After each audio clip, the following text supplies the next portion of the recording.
Udi mama enweghị shampoo obere dị anụ na mbụ. Aga m anụrụ di mama enweghị shampoo obere dị anụ na obere dị anụ na m nka dị yo nka dị anụ na m ka ma ya n'ibe nne m gwara m ka m ga-eme. Aga m anụrụ di mama enweghị shampoo obere dị anụ na mụ. Aga m anụrụ di mama enweghị shampoo obere dị anụ na obere dị anụ na m nka dị yo nka dị anụ na m ka ma ya ibe nne m gwara m ka m ga-eme. Ibe nne m gwara m ka ma ya na ibe nne m gwara m ka m ga-eme. Ibe nne m gwara m. Aga m anụrụ di mama enweghị shampoo obere dị anụ na mụ. Aga m anụrụ di mama enweghị shampoo obere dị anụ na obere dị anụ na m nka dị yo nka dị anụ na m ka ma ya na ibe nne m gwara m ka m ga-eme. Aga m anụrụ di mama enweghị shampoo obere dị anụ na mụ. Aga m anụrụ di mama enweghị shampoo obere dị anụ na obere dị anụ. Ụmụ ibe anyị ekene ụnụ. Anyị nwabụ ndị ndozi ọdịnala Igbo, ndị si n'eluigwe gbadata. Anyị nwabụ ndị ndozi ọdịnala Igbo, ndị agha si n'eluigwe gbadata bịa idozi ọdịnala anyị. Ọdịnala Igbo bụ ọdịnala anyị. Andị ọsọsọ ọdịnala Igbo bụ ihe ndị isi ojii niile nọ n'ụwa ga-eji apụ ndụ, ma ndị Awụsa ma ndị Yoruba ma ndị Igbo ma ndị Bini ma ndị Ishan. Aga m agwa ha reason why ọ ga-eji wee bụrụ ka ọ dị. Kedu ihe o ji wee bụrụ otu a ka ọ dị? Maka na ị na-anya, ndị Igbo si na mbụ ihe nwere bụ thunder, egbe igwe. Unu ji wee sị Amadioha bụ God of thunder and light. The reason why bụ gịnị? Agbara bụ itiri, darkness. From this darkness ka egbe eluigwe ji wee gba, and egbe eluigwe agbanụ light apụta. Light ahụ bụ Amadioha with 4 fingers. Amadioha with 4 fingers. That is 5 in total. Ndị Igbo ji eme kwụsị okwu mgbe ọbụla asị ise. This 5 anụnwa representịrị amụ igwe. Amụ igwe igwe bụ ike, isi aka ọya bụ power. Enweghị mgbe ihe eme anything with this without this. This 4 signifies Eke, Oye, Afọ, Nkwọ. Afọ gịnị? Ebe a na-anụnye nwaanyị gbanyere nke ọgbụgba ndụ. Okay, ka anyị debe ya n'akụkụ. Ndị Igbo sị chi onye na-edu ya. Onye ekwe chi ya ekwe. Ọ sị gị ịmachi ụwa gị. Why? Because chi ụwa gị bụ moto ga-ebu gị. Moto ga-ebu gị. Chi ụwa gị bụ moto ga-ebu gị. But that your body bụ electrical body. Or chi ụwa. The only thing is when our people focus on the mythological side of the ordinary. That is why o ji dịka gasị na-enweghị ezigbo ihe anyị pasịrị. All from ọdịnala Igbo ka Bekee ji wee create Christianity, Islam create Islam, Muslim create Islam. From there ka ndị ke ha na-akpọ ya ndị Asia ji wee create Buddha from ọdịnala Igbo. Because ọ dị ya n'ala. Because ọ dị ya bụ gonwa. Ọ wụ chi gị onye na chi ya. So ọ si ọ dị ya bụ gonwa. Nonso bụ nonso because body of nonso bụ chi nonso. Or chi nonso, your body will chi gị. So ọ bụrụ na ịkpọkọrịta mmadụ ọnụ, it must be based under agreement, not under illusory conjunction. No, under agreement. Ndị Igbo ji wee sị agreement mụ na gị abụghị ọdịnala. No, izi amụ igwe. Igwe bụ ike. Amụ igwe aha bụ ike anyị. ihe mere mụ na gị ndị Igbo nyere anyị ike bụ data ama igwe, which is Amadioha.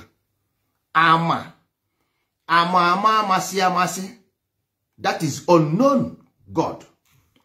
Then D, which is Chukwu. Then Oha, which is everybody. Ama, D, and Oha. Ndị bekee wee sị God the Father, God the Son, and God the Holy Spirit. Period. Game close. Now, this Yochi na-eji oji. In the beginning, there was darkness.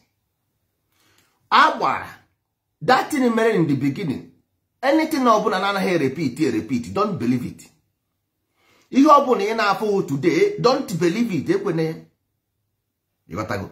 So chi inidiri ichie ọdị ọkụ ime aka gị otu a. Ọ ga-ekpo ọkụ, try ya.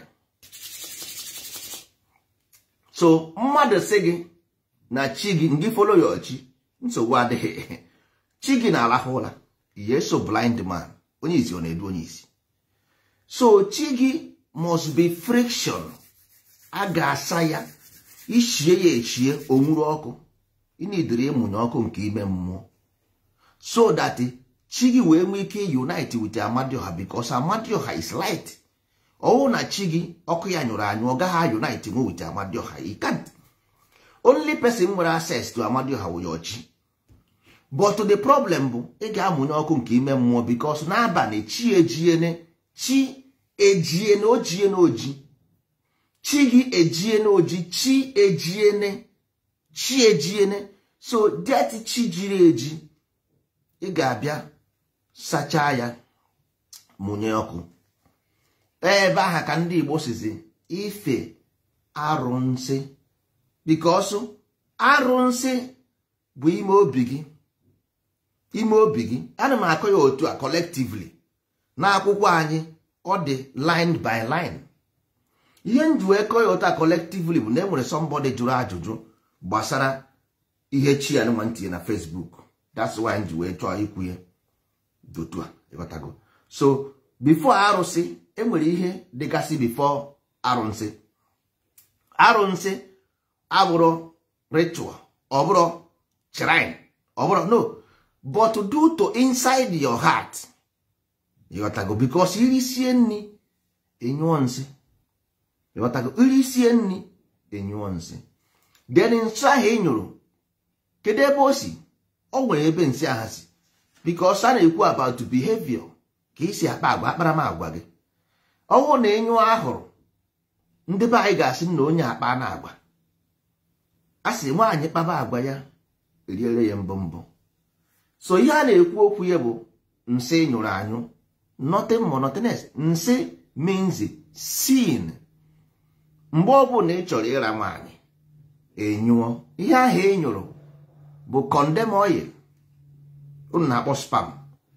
Why? Because mgbe ahụ e nyụrụ ahụ edo gị. Mgbe ahụ ị chọrọ ịnyụ, ọ na-ama gị na agwa ịnyụ ha na ahụ edo gị. That means the same thing e mere mgbe i riri nri, your body become uncomfortable, enyụọ nsị. The same thing ọ na-eme. Arụ nsị meanri ịkpụ nsị, nothing more, nothing else. Kedu onye na-akpụ nsị? Ada na-akpụ nsị, kedu ndị ọ bụ? That is where you see them build those things outside, just to tell you what happens inside, because it's a program. It's a program. So for it to be a program, it must be replicated, because the law of nature is there. We just give them names. We give the law of nature names. We did not create it. Energy cannot be created nor destroyed. No. So you know Amadioha abụrụ about God of Igbo land, God of Hausa. No, we are talking about oneness, the unification of the universe. Period. The harmony. That which is chaos and order. Thunder and light. That's all. Nothing more, nothing else. So, I want to feel here na your chi, yeah, I do it without light. Then you are lost. Enlightenment, a na-ekwu maka ya ịmụnye ọkụ nke ime mmụọ. Ị na-anya ọnwa, this year fool. What is your fool? Obanyo. Oge take 3 days. Obe wapata crescent moon. That means crescent moon means pieces. Pieces. That means all one yene pieces. Oge ebido gadabo onwe one after the other until odukwa full moon again. That is explosion and ekumakia. Onwe ihe na afọ we tata. Omehe before. All that crescent moon was explosion. So mmiri onwa he na afọ na abane means mmiri. You got to go. Religion means water. That is why the foundation of religion is baptism. That is why foundation of religion is baptism.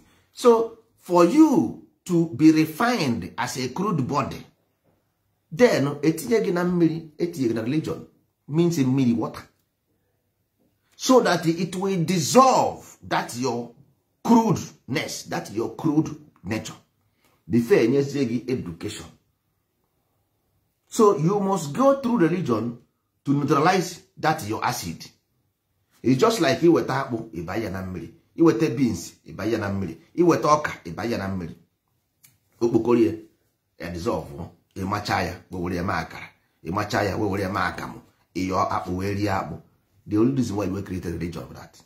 Because education, formal education, don't teach morality. Only morality will dissolve your bad side.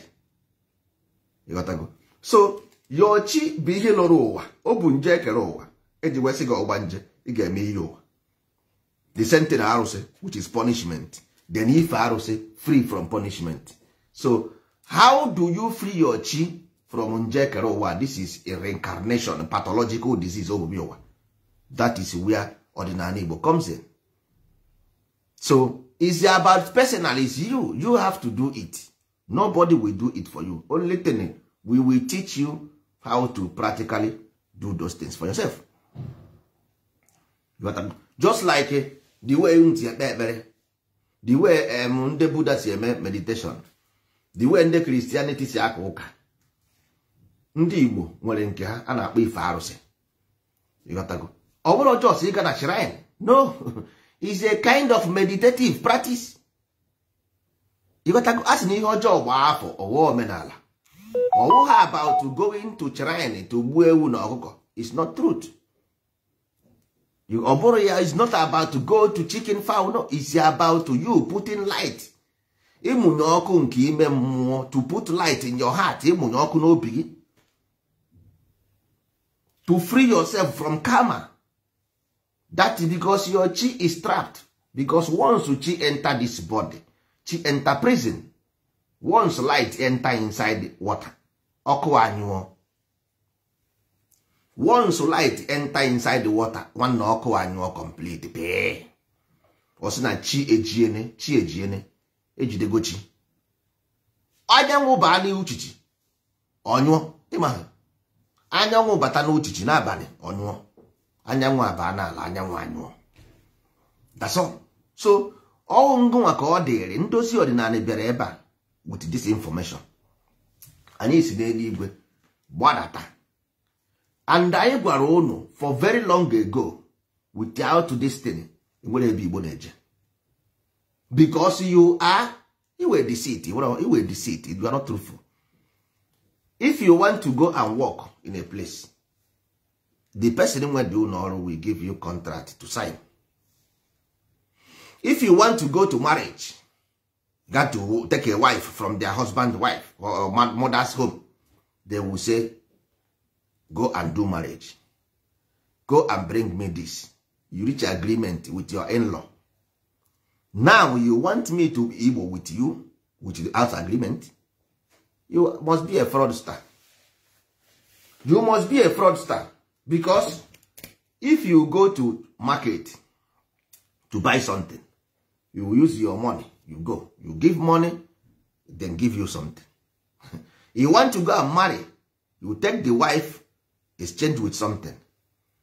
Anything you want to do in this life, if you want to buy a land, you bring money, then give you contract, then give you land. You want to be Igbo, nobody, no agreement, nothing. Then all of us, all of a sudden we are Igbo. You see why every blessed day, as time goes on, Igbo disunity increase. Every day disunity increase. Simple because you don't understand basics. Agbara m unu si unu, nwa bekee nwere power of the mind, nwee lower skin. Ndị ojii nwere weak mind, nwee stronger skin. You got that?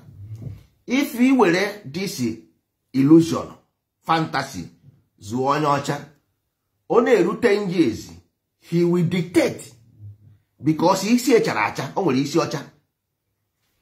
I were fantasy, zuo onye ojii, in 50 years time, he will still say snake na-ekwu okwu, agwọ na-ekwu okwu, because his mind is in the young state of development. So if you want to extract the best side of onyoji, don't give him fantasy in childhood. Give him reality, because his nature is that way. His mind is young. Yes, catch them young. If somebody's mind is young, don't give them fantasy. Nwabeke use fantasy because it's the all part of education for them. It's part to develop ability for their children. They need fantasy to educate and develop the ability of the mind to extract the child out of water. That's why go to America. Ndị isi ojii are not doing well. Go to South America, they are not doing well. It's not a coincidence. It's simple because they're trying to square a cycle. You cannot square a cycle. You don't give Onyoji fantasy. He cannot live it. He don't know, he can't live it. Or they be surprised, you call your mother in the village, he will tell you Christ is coming. At 80 years. Go to Western world and tell the same woman, he will tell you, no, I am going to church, but Christ is not coming. It's my culture, it's my tradition. I will keep it. But Christ is not coming. You got to, so, but our own, go there. Your mother will check plate, not to do. Okay, make 15 decades. Okay, buon, obusi on, baby. You want your mother, or not, I will not say the way, or you fasting, or you may fast. In year 1 naira, or whatever, okay, use an apple, then you fado. You got to go, Odoganya, now this is truth. So if you want better Igbo, we must take this Igbo-ness, divine will of Amadio's creator, from all these lower-minded people. We must take this divine. Igbo means divine, overall, because I'm Igbo. That is the meaning. It's sacred order. Igbo means sacred order. And because I'm Igbo. You cannot live it from Denkete. They don't understand it. How many hope? They don't know what it is. Then think that Igbo just fall from heaven. No. It's people. Man made perfect. Igbos are man made perfect. Demigod. They built pyramid in Mexico, South Americans, Egypt. All the pyramids, them built it. Ndị nna nna anyị ha na-eni information n'isi. Now, ordinary Igbo, we will teach you how to put information here. It will never die. Energy cannot die nor destroyed. You can save information here. Anything I say here is not anywhere in Google. Go anywhere, you cannot see them. It's saved here. I will tell you how to save information here. It can never ever be lost. You got to go. Ndị Igbo na-eme oral tradition. Everybody on this world know about oral tradition. We save it here. Anytime your children get to that level, follow that instruction. He will tap in. Energy can never ever die nor be destroyed. They will tap into your archive and take the info. Aga m akụziri na ndozi ọdịnala Igbo how to save information in your brain. Even if you die, you exist. Unu na-eji GPS. Ibanya na moto. GPS ga-asị gị, when you get to the 500 meters, take right. Exit the roundabout. Exit the roundabout. When you get to the next stop, follow left. Do you get there? The answer is yes. GPS boogie. How is that possible? Ke ka nwaanyị ahụ na GPS anti wee mara. How did that woman in that GPS know? If Africa want to see the daylight, they must go within here. Africans must go within here to have freedom. Here. Here. That is where everything happens. Here. Isikwa no mgbe unu ga na anọ ọgụ with ndị Hausa, ndị Yoruba, ndị Fulani nka. You are wasting your time. You got to go. Odia n'ala. Odia. Thy will be done on earth. Ndochi means equity. Equity. Inside equity we have value. Which is it? What is value? Ama igwe ihe iburu be ahịa. Chi ụwa gị. Ke ihe ọ na-aka. Because chi wu repetition. Ọ sị gị ilo ụwa. Chi ụwa gị. That means repeat. Every morning anyanwụ bịa orituo ọnwa apụta. Ọnwa means frequency. Chi gị means frequency. You got to go repetition. So chi ụwa gị ke degree of that frequency. What is the degree of the frequency? All this language they used to it because each and ordinary people know. So they used it. Come in a way gadregate. Show wage or the kamoto. Moto where you have a horsepower. Horsepower or speed. Speedometer. Horsepower they decide how rapid Keko gets in the move. So the memory of that chi because it's spam. Eja amongwa bu memory. O bu memory or content no memory na ya. You got to go. So this memory bu information ime. So this body that in would the oya ga form the body. Eji we si go ofu nne na amu mana obu ofu Chineke. So that your body aha will be the body of the car. But you need it in your engine, which is that here ga engine. Mana owu se na engine aha na ha agba ọsọ. Oga ha move just like a sperm na agba nhu ọsọ will not make it to the ovary because ovary only lasts for 3 days. He will die. You got to go. So ovary anaghị agbanwe ọsọ. Asị bụ ovary sperm na adịghị agbanwe ọsọ to make it in ovary or daa n'ụzọ. You got to go. So ọ dị mma ka ishie the chi guys iji may agitate. You may agitate then o move very fast. Nwee ike iru ebe ọ na-eje n'oge. So ndị be anyị ga-akwụsị isi chi ye ga-emeri no. A sị na aka nri kwuo aka ekpe akwụọ aka nri. Chi gị bụ ụzọ ebe o si bịa mana chi gị enweghị fuel. Ịghọtago chi gị bụ ụzọ ụlọ mana enweghị fuel. So ngwa ga-agbanyere ya fuel. Ịgbanyere ya fuel o buru gị ọwụ na ịgbanyere ya fuel moto anyụ ọkụ n'ụzọ. So ndozi ọdịnala role ọ ga-play here academically by next year anyị ga-ebudo our education of these things, practical education. Ịghọtago in Nigeria anyị na work on that. Ịghọtago so that ndị mmadụ will be free from this hallucination, from manipulation, matrix, mental disorder, all these things. Look, agwara m unu, life is a lonely place. Be very careful. Life is a moment we touch and is a lonely place. People must be very, very careful what they swallow, whether in a social media or whatever. Be very, very careful in what you eat with your eyes. Either they will make you or they will break you. Either they make you or they break you. Be very careful. Life is precious. The only thing you need in this life is to give a guideline to your chi. Oge duru ge ebo na-eche, don't worry. Oge duru ge uno. Chi ge duru ge uno. Oge duru ge uno. Menye ha na ezigbo info. So aka ọrụ anyị wụ ndị ndozi ọdịnala bụ ọkwa ifuru Igbo because Igbo is a justice, is a divine will. Ọwụ na Igbo get it right, ndị isi ojii niile nọ n'ụwa ga-get it right. Because mgbe ọ bụ na Igbo get it right, ụwa niile ga-aga pay homage n'Igbo because ebe ha si pụta. Ụwa niile ga-aga n'ala Igbo pay homage because onye ọ bụ ụzọ kpụrụ ha. But onye na-agụ n'ebe ahụ ngwa na onwe gị uje ekweghị gị gaa na your village. Ọrụzie somebody from the west will go to your village to pay people homage. No. If we be able to secure this divine will enyere anyị, value system anyị, ezi omume, ezunori, agba na ama ịfụnanya. Ibiko, one thing njọrọ ụnụ.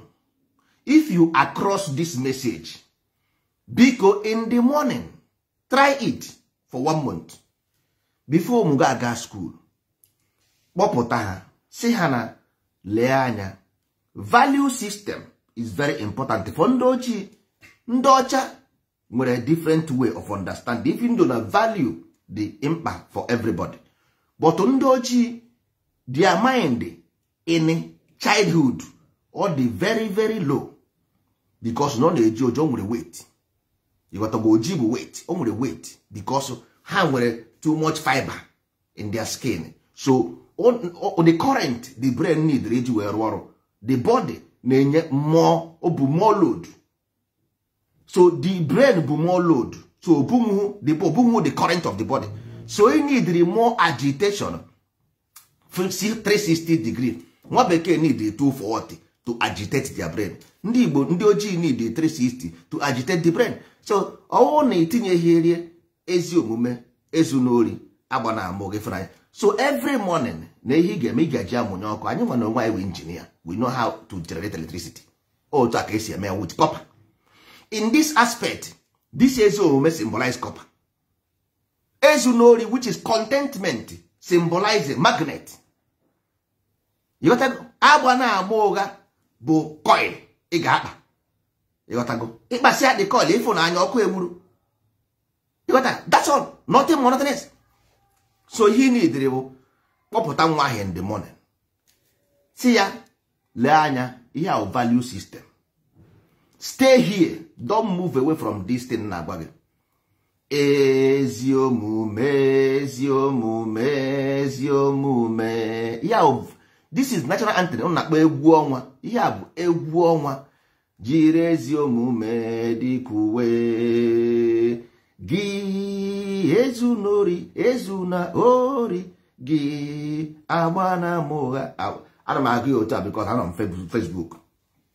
Destiny ha na-ewere ya etinye na ka ihe ọ na-akpọ ya na music, tinye violin. Ezi omume, ezi omume, ezi omume, yiri ezi omume. Eme ya ọ na-atọ ụtọ, mee ya oto ogologo. Ịghọtago? So ebe na ọ dị emotional. Ịghọtara? But o nweghị n'ụwa niile national anthem dị more sacrosanct and sacred like our national anthem ndị Igbo. Because amaghị m ihe mere people are used to ihe ọma. Why are you scared of goodness? Nwanne, ihe mere ndị Igbo ji wee bụrụ ndị Igbo eji ama atụ mgbe mbụ bụ destiny, ọ bụrụ because of paper money. The reason why Igbo people are respected everywhere in the world till today is because of Igbo of the old. Only Igbo value system contain the ezi omume, ezu n'ori, agba na amụ gị ịfụnanya.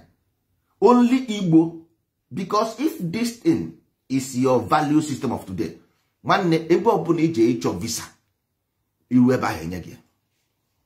Because all that thing define your character, who you are. So nwa bekee don't even want to know who you are, because already your value system said who you are. That is why if a Muslim person go to airport, they let them pass. If onye Nigeria go there, they will hold him, because a Muslim man, the value system here, nwa bekee already knows that highest nwere ike ime bụ ọgba egbe, ọ gaghị ebu ọgwụ ma ọ bụ ihe ha anaghị eme ụdị ihe ha. Ịghọtago?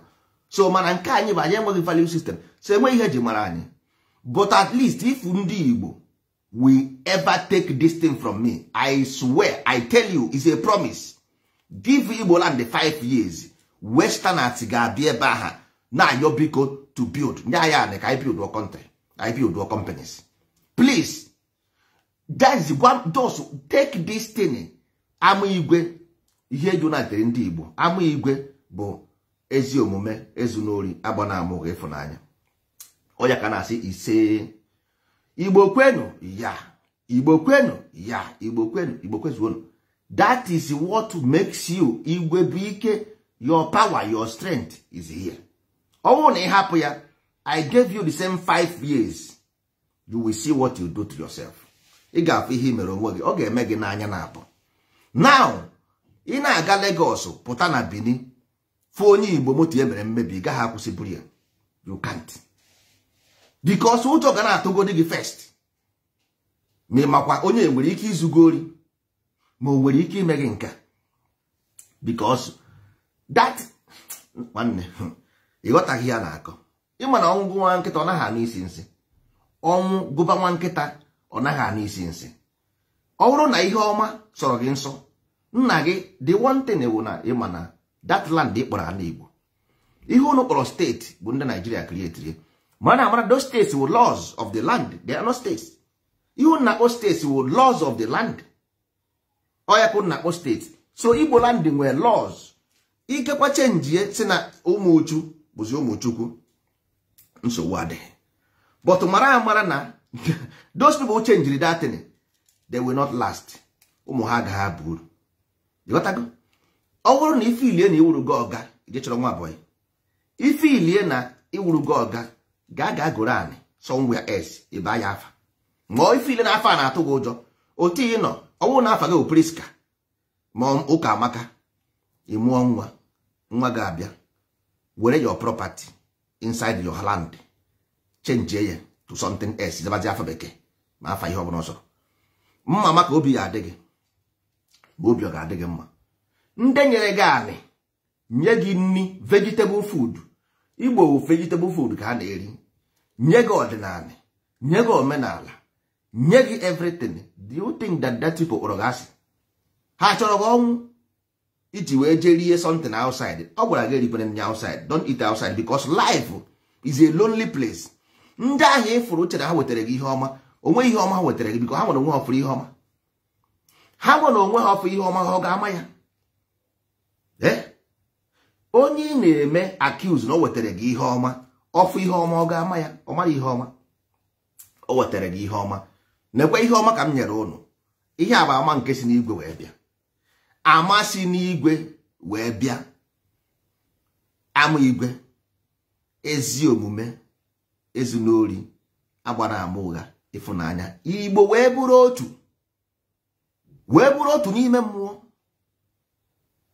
Oriri dị asọ ka n'igwe n'ụwa dị eme. Oriri nke dị asọ, the Holy Communion. Ọdịnala Igbo is the Holy Communion. Oriri dị asọ, ọgbakọ nke ndị dị asọ.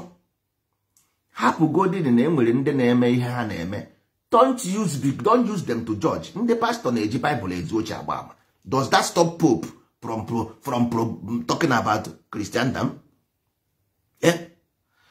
Ọ kwụsị ihe ndị pastor na-eme n'Africa, ọ kwụsị na Pope ikwu maka Christianity? The answer is no. So ọwụ na anyị kọsịa no emesịa n'ama, anyị eburu gaba n'obi. For now, good. The issue here is Igbo disunity. The disunity come from disobedience. Disobedience. You were once in Amigwe. I came, my village, I came from Amigwe. My village, ebu m onye ụmụ Ezeala. You got that? From Amigwe. So ihe m na-agwa gị is in genetic. Overall book. You got that? I were Amigwe na ana Igbo, gaa Igbo niile. Every village ọbụla ịbịa na ana Igbo. Ihe abụrụ about worship. Ihe abụrụ about udo. Udo. Okwe chọrọ udo. Igbo unu chọrọ udo. Yes. Village a kedu onye bụ eze unu? Onye bịa. Na ihe edere ebe a, ihe bụ ama igwe. O kwesịghị iwe igwe na ama nke igwe. Ama nke si n'igwe wee bịa. Ihe dị ebe a bụ national anthem. Ezi omume, ezunori, agbana ama ụgha, ịfụnanya. Kedu ndị ụmụnna unu? Ha kụchie n'ọfụ. Ha kụchie n'ọfụ. Lekwe n'ebe a ihe ọjọọ ga-ana. Because that ama igwe aha ọ bụ iwu eji wee hibe ala ahụ. So that the precious gold in the land will be revealed to you. The untimely death will stop. Ozu akwaghị akwa ya. Do you think that ni nwere ike ibi na the same compound? Ni ozu na the same compound. Gbapuo mmiri na the same compound. Gbuo soccer pit na the same compound. Ị nwere kaikai? Ị nwere kaikai? The same compound. Isi na ị ga-adị ndụ. The same compound, igro generator dosa. Okeke generator dosa. Okafọ generator dosa keke bọọsụ ihe niile awụcha moto emere condemn n'Europe their exhaust pipe na-egbu mmadụ ka o gbuo. That means ndụ gị ireduce gị 80%, healthy 0%, environment 0%. Amụọ nwa ọfụ, that nwa ọfụ was born as a preconscious child. Ọ na-breathe air from ukwu osisi to survive, to develop the early ability of a child. The air come from tree. Carbon dioxide contained ihe a na-akpọ yeast that will agitate the child for movement. Oge ji emegharị ahụ when we ofu ife ụzọ because amụọ ya ọkụcha ya okpu isi. Ịgotago all that air ahụ ukwu isi ahụ knowledge ka na-akpọ ya. Ọ ya ga-enye sight oge ji afụ ụzọ. Agwọ ji wee pụta from ukwu isi wee nye Eve apple. So now ọ bụrụ na that child ukwu isi ahụ nne gị dobe a na-akpọ ụdara, ube, odozi ukwu isi, umune, ugbokiri ma ọdụ, ọha, onugbo, nchụanwụ, o nwere ihe ha na-breathe out. So those things, because of the condition of the skin, the information in the gene, no need those ukwu isi to be able to help other child for knowledge and understanding. You got to go. We agitate the neurons ka ọ dị n'ọda. Unu eburu ukwu isi ha niile egbutusie ya. Okay. Unu gbutusiri ya na that child need that because ị ga na western world you will see it. Enwere ụdị ukwu isi ha na-agụgasị. Ọ bụghị ụdị ukwu isi anyị kọrọ. Because these people, they have studied who they are. They study who they are. They know what is good for them. What man's food is another man's poison. I want to hear the good for you. The good for nwa bekee. No. So, even everybody see church nwa bekee tie n'isi gị, ọ gaghị work. Because emere for so kind of people. Other njọ, but they are all food for kind of people. Overall food for everybody. So, those who kwuo isi ha etinyere that place na-eme something. That's why, first of all, then I got the first one. Preconscious mind. Then, mgbe after ukwu isi rụrụ ọrụ nke ya, then ụmụ anụmanụ abịa nke ha, which is subconscious mind. Ụmụ anụmanụ aha idebe na ya ada na-akpọ ewu, ọkụkọ, mkpi, ebini. O nwere ihe ha na-ewepụta from their body. Ụmụaka aha na-ewere from them. Wee nwee ike igbe igbe. Igbe aha na-egbe. Igbe aha na-egbe. All from those animals. You got to go. That's why I ji wee debe ha n'ụlọ. Ha bụrụ ha n'ụlọ. Ma nkịta ha bụrụ ha n'ụlọ. So that they will help us. Every animal on earth nwere aka ọrụ ha. So, ọ gasịa that second level, ọba unconscious mind, ọbazie enwe. Monkey, enwe. Which is the doorstep. Which is the key to human ability. Ọkwụrụ ọtọ.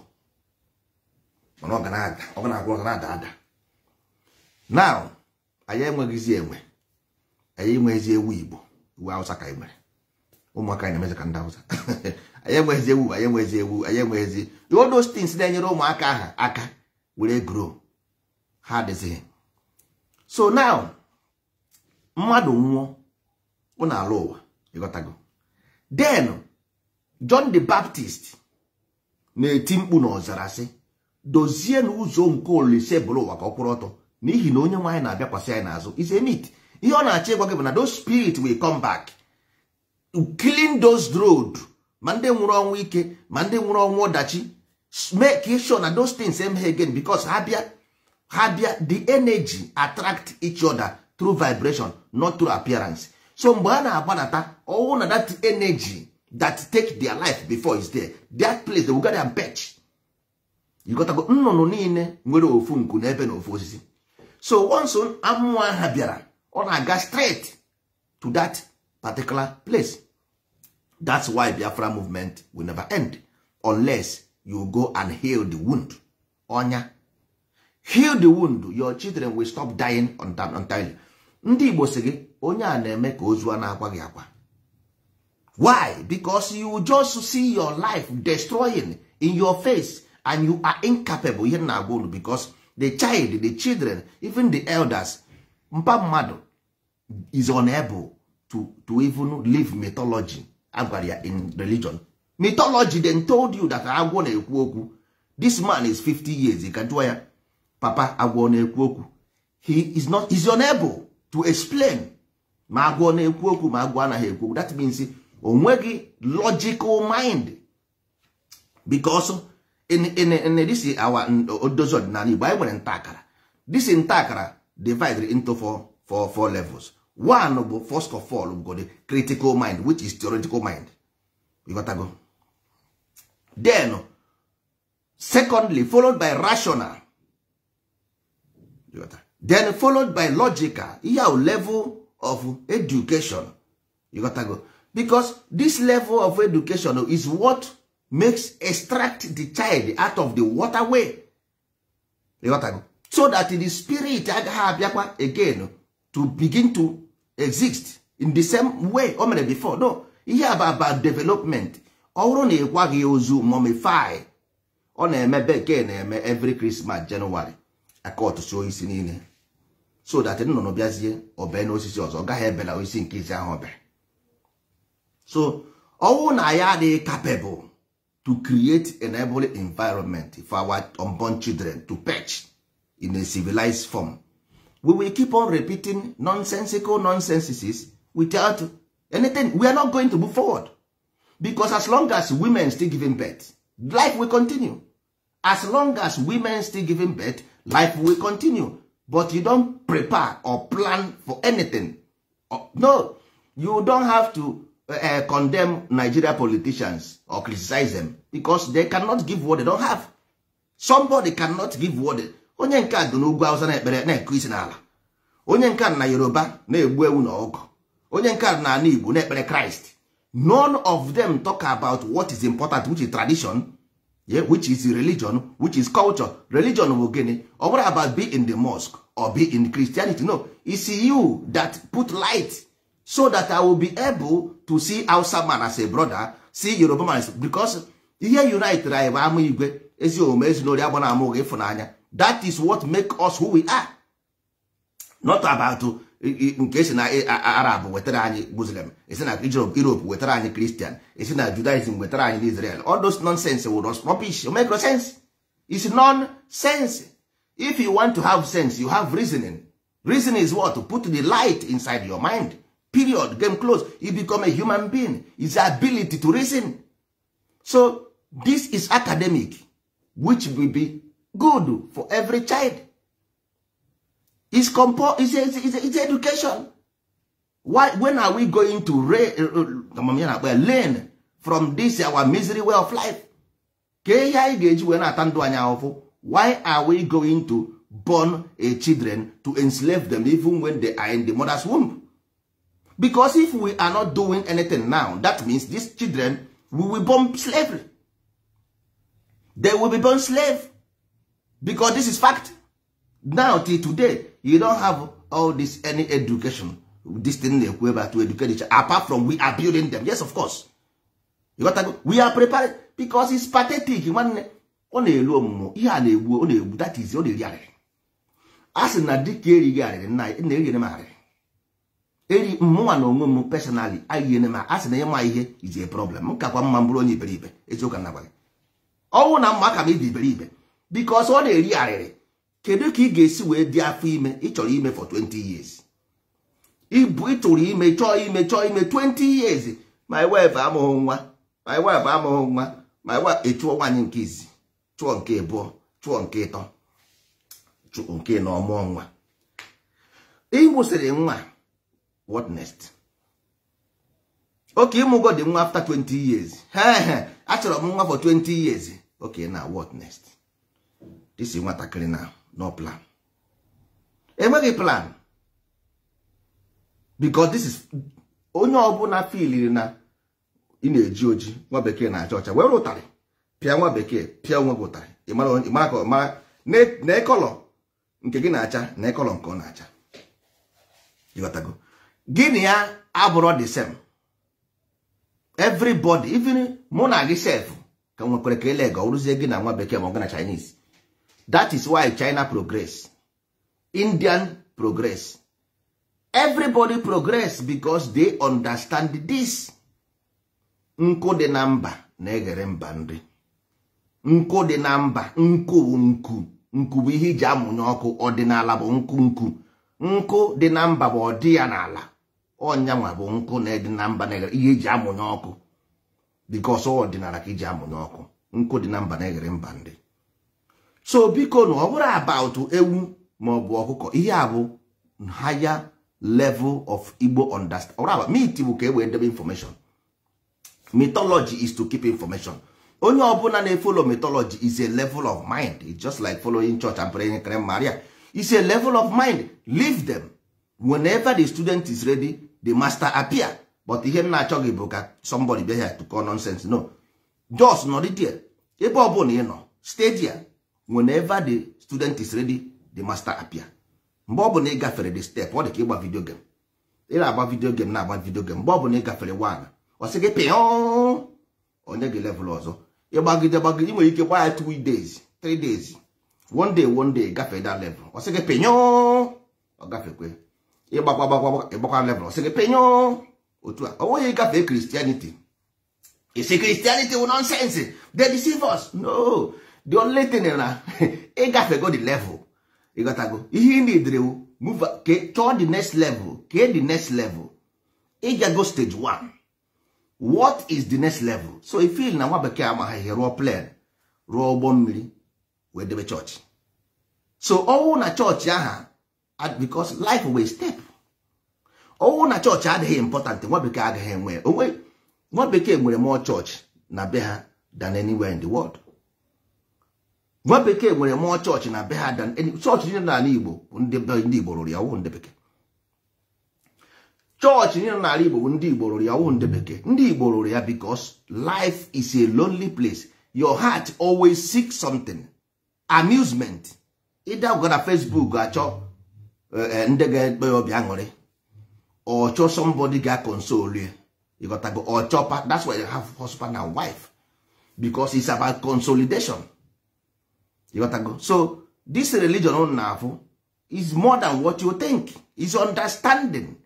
If you don't make use of what you have, somebody else will make use of it for you. If we have ordinary Igbo, yes, on no go very long time and it's corrupted. Yes, of course, we know. Oh, I know what God did. Idozie. Here in Africa, we know things are difficult. Because of that, everything is money-making machine. We know. The only thing to save this thing is to create employment. Ndozi Ordinary is capable of creating employment. And we are already working on that. Ihe anyị na-abịara ebe a na-ezi ozi ọma nwere anyị sị gị nye anyị ego. Anyị na-akpọ gị nye anyị. If we ask you money, don't give us. Anyị dị capable of building industries na banye. If we know this, nke anyị kwuru na nke na public, mana nke anyị na-ekwu ekwu. God. Our intention bụ ime ka anyị Igbo nwee laugh. Our ancestors fichapụ ha anya mmiri. Chicha ma anya mmiri dị m n'anya nna nle biko. I think as myself in the graveyard.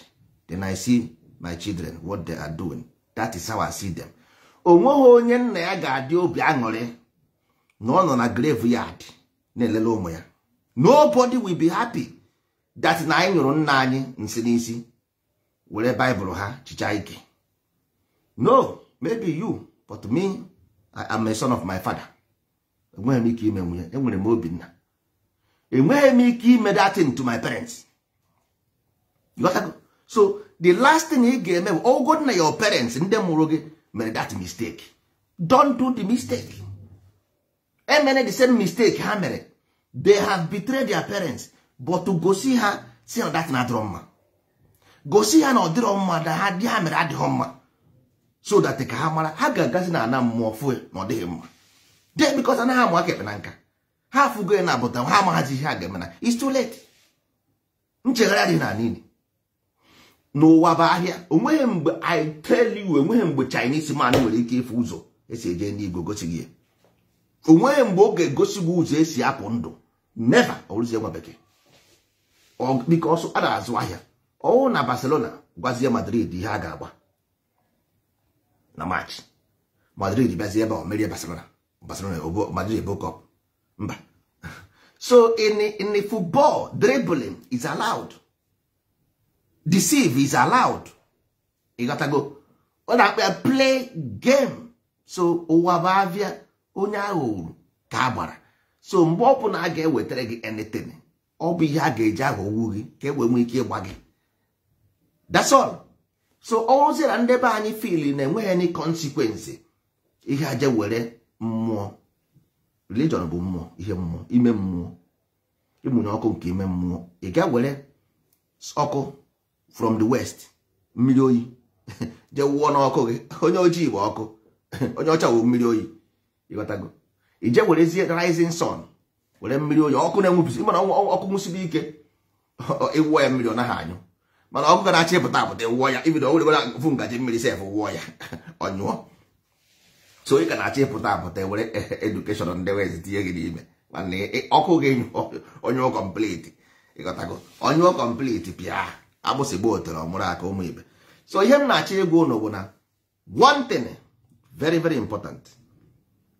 This message will remain forever and ever as long as enwere social media. Our children ga-afụ ya. Our children will see them and they will justify what we say. Igbo bụ divine will. Divine will. So before ị na-eme ihe ọjọọ, there is two things here. Ị nwere aka nri nwa aka ekpe. Aka nri bụ aka iji eri nri. Aka ekpe bụ aka iji ana. Ịghọtago. Ijere ahịa. Aka nri bụ ije ahịa. Aka ekpe bụ ị na ahịa. Ịghọtago. So you have what we call labor market. And then you have job market, which is moral instruction and systematic instruction. This is basic scientific way of life. Science is to understand the primordial knowledge of life, which is religion. Science is the study of religion, nothing more, nothing less. So if somebody tell you science, that means he is talking baseless. Because study, you must study something. If there is no religion, what are you going to study? Because you must have basics of what you study. So you just go and begin to study something? No.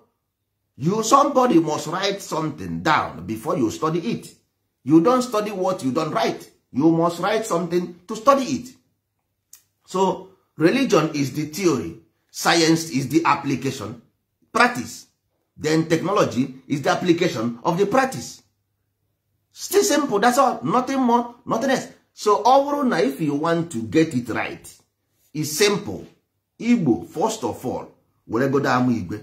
Because Amu Igwe with the source. If you know the source, you know everything. Chukwu means chubukuye. Look for the source. You got that?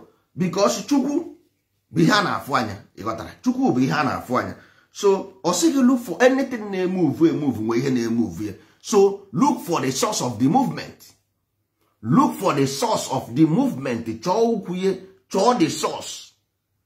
The Garden of Eden. The bottomless part of your heart. One day, Homa, the mama. Ego, Abramona Akandri. Mana akebe, but the value system, which is equity. Akandri with a force, which is justice. Equity and justice. One name with a justice, he gave me equity. If you want justice, you must have equity. Ndi isi ojii bụ equity. Ndi isi ọcha bụ justice. That's why Nwebeke is ruling ndi ojii, because you have already lost the equity. You already lost the equity. That's why injustice come for you. As no nyeri amu ebere ojidi bi ụgwọ. You got to go. So, onye kpa nkụ ahụ ngwere abere yore. Ka anyị gaa back to the goodness. Ọrụ is already there. We have enough ọrụ in our land. We have enough. The problem, Bona, you think that the governor every 4 years he come, we give you work. How can because of him about mind development? Kedu ka somebody every 4 years obia ochia opwo? How can he have continuity of development? Development is under culture, not under government. Because government every 4 years abia hapo. So how can, because obiakwa he will project, write a proposal for his own government so that oga watakwa prigonke. Yes. So Iwa say they get any development under government. Oga work. It can't work because that's why no government on earth they destroy any tradition. No government have ever destroyed tradition. Because if they destroy any tradition, their government will become baseless. The government become baseless. So that's why they keep the tradition for continuity of development. Simple, because you go and eat outside. You don't have a tradition, then you begin to wonder. You become a wanderer. That's why your land is not developed. Buhari does not develop any land. Or develop a village. Yeah? Or develop a village. Which one can develop? Look, development is a private sector. It's a private sector. So even if we want to lobby government, you lobby government based on the idea you have. You lobby government based on idea. Government on a magic. Government or a magician. Government is not a magician. So if you have any project, you work with government, lobby with them, then they assist you. So with those main road if from the west, all those main road in the west, individual build them. Then government help them to collect the money from individuals. Government place the tax on individuals to pay that man road uzo. On for 30 years, he got the money. Or not the money for 30 years. After 30 years, they go yes, or have to have the road. One way. So never nyamwe huzo. It's a government garuzo. Government garuzo. That is not true. I want to in a village. You may plan how to build road. Jide goye. Ega a lobby government. Government ba. You got to go. So the way I say me government in a ban, you have no government. You have that you have wolf. More than a wolf. If we are actually to vote, I say here go. You have 5,000. Always, you have life I choose to live. You have rondo. Lanya, see the ever New Igbo, Abu Igwe, unification. Then we go for a development. We go for development. That is common sense. Undo Obwani, President of France, Atorom President of France. Before I said this small boy in a nonsense. Atorom President of France. I senior him. On France, France when you are French Francophone Africa, Hanwe, on Yanachi. So you have now going to hear Israel. If you remove Igwe, forget Igbo. You gotta go forget. You cannot have Igbo in illusion. Igbo of assumption. You have no Igbo of assumption. You have Igbo of agreement because ije no one. Igage na ndogo gi get agreement. Ije choro gi na onyo boss gi get agreement. Ichi rent house agreement. Ichi iguana agreement. If you also want to live together, you must be based on agreement. So ndị Igbo agreement anyị bụ amụ Igwe ezi omume ezunori agbana amụgha ịfụnanya ise then anyị ekwubezi ihe anyị na-ekwu. Collectively we will begin to develop our land. We write map how ka anyị chọrọ ka anyị si dịrị anyị arụọ ya. Does not violate anything. No single violation. Development is a right. It's a human right to develop so that your children will be developed, because your environment is the reflection of your own mind. Your environment is the reflection of your own mind. If you live in this dirty environment, my Hebrew no be charcoal. Obi ge with charcoal. You got to go. So we be and you get with the way and the better. Anyị wetagoro n'oziọma dịka anyị si wetara ụlọ ọbụla anyị gwara ụlọ agba anyị gwa ndị ndozi ọdịnala ndị nke si n'igwe wee bịa anyị ji ama nke si n'igwe wee bịa mmadụ sị gị na chi gị soro chi gị gaba isi agba gị fuel nya gị go fuel chi gị n'idiri ịmụnye ọkụ ọ bụrụ na onwe ha ọkụ gịnị aga aba n'ime ọnụ onye isi anaghị edu onye isi. Ọ sị na chi ejiene, chi eji ejidego chi gị, chi ga-abago na nga, ọ bago na body. This body were prison yard, body water. Chi gị nọ n'ime body, so chi ejidego ya. So he needed to free the chi from there. You got that? So ihe anyị nwabe ndozi ọdịnala to free your chi from that body. Na amụnye ọkụ nke ime mmụọ nwee ike ifu ụzọ.